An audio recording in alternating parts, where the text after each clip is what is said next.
Because of Winn, Dixie by Kate DiCamillo, Chapter 16. Litmus W. Block was just a boy when the firing on Fort Sumter occurred, Miss Franny Block said as she started in on her story. Fort Sumter, I said. It was the firing on Fort Sumter that started the war, said Amanda. Okay, I said. I shrugged.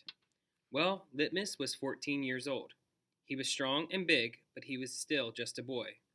His daddy, Art Lee W. Block, was already enlisted, and Litmus told his mama that he could not stand by and let the South get beat, and so he went to fight too. Miss Franny looked around the library, and then she whispered, Men and boys always want to fight. They are always looking for a reason to go to war. It is the saddest thing. They have this abiding notion that war is fun, and no history lesson will convince them differently. Anyway, Litmus went on and enlisted. He lied about his age. Yes, ma'am. Like I said, he was a big boy. And the army took him, and Litmus went off to war. Just like that. Left behind his mother and 3 sisters, he went off to be a hero. But he soon found out the truth. Miss Franny closed her eyes and shook her head. What truth? I asked her. Why, that war is hell, Miss Franny said, with her eyes still closed. Pure hell. Hell is a cuss word, said Amanda. I stole a look at her. Her face was pinched up even more than usual. War, said Miss Franny, with her eyes still closed, should be a cuss word too.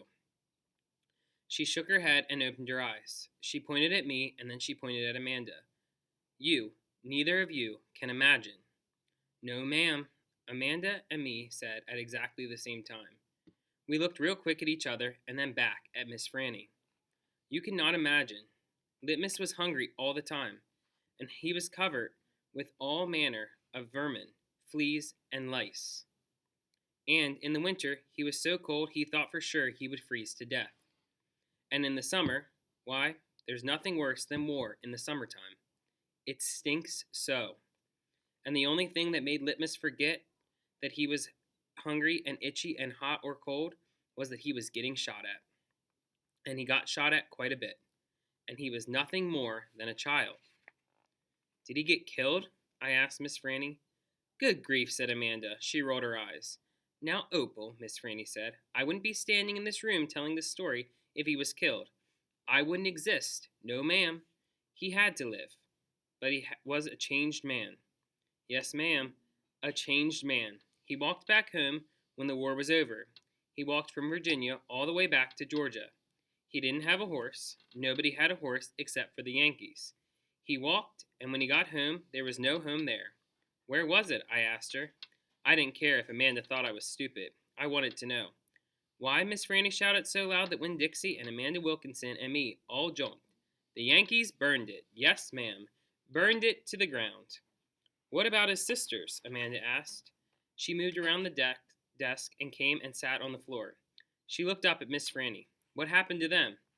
Dead. Dead of fever. Oh, no, Amanda said in a real soft voice. And yes, Mama, I whispered. Dead, too. And his father, Amanda asked. What happened to him? He died on the battlefield. Litmus was an orphan? I asked. Yes, ma'am, said Miss Franny Block. Litmus was an orphan. This is a sad story, I told Miss Franny. It sure is, said Amanda. I was amazed that she was agreeing with me about something. I am not done yet, Miss Franny said. When Dixie started to snore, and I nudged him with my foot to try to make him quiet. I wanted to hear the rest of the story. It was important to me to hear how Litmus survived after losing everything he loved. And that is the end of Because of Winn Dixie, Chapter 16. If you like my channel, you can like and subscribe below.